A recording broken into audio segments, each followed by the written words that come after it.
Harold Arndt's 80-ton homemade schooner made of Navy surplus steel has been stuck in the woods for decades, marooned in a rising tide of upscale homes and tangled in litigation with the town of Freeport, Maine. Still, Harold isn't about to abandon ship.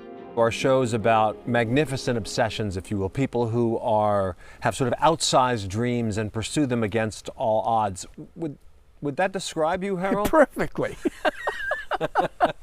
I've also been called an eccentric old man.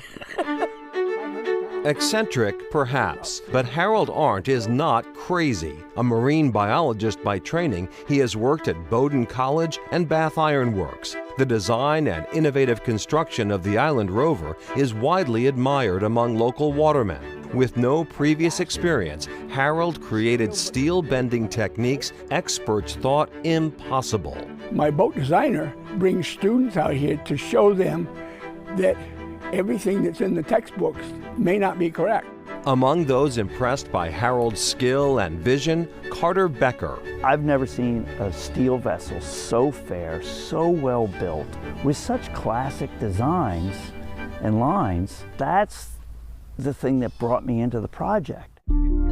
Becker, a marine contractor, was brought in to figure out how to move the ship, but he ended up helping Harold finish the hull. He also bought a piece of property less than half a mile away he deems perfect for launching the boat. In return, Becker's been given part ownership of the Island Rover. The plan? To float the boat out on a high tide and complete its construction at a nearby boatyard. It's not rocket science. Around the world, things like this are done on a daily basis. But neighbors have protested, fearing the possibility of a rusting old hulk stuck in the mudflats of their pristine bay.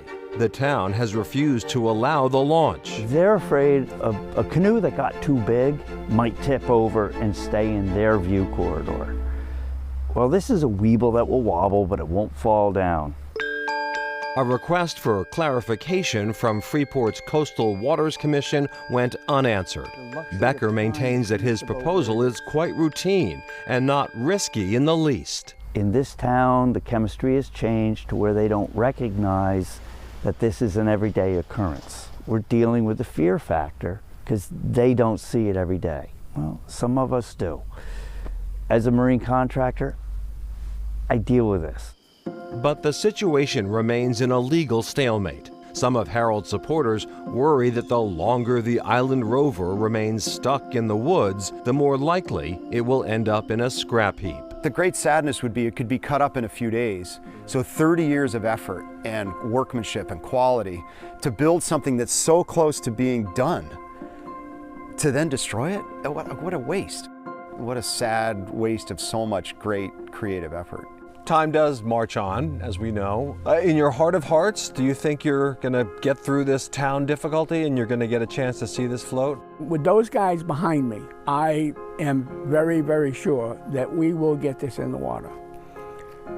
Will I live long enough to see it totally outfitted under full sail? I hope, Christ, I do, but I don't know.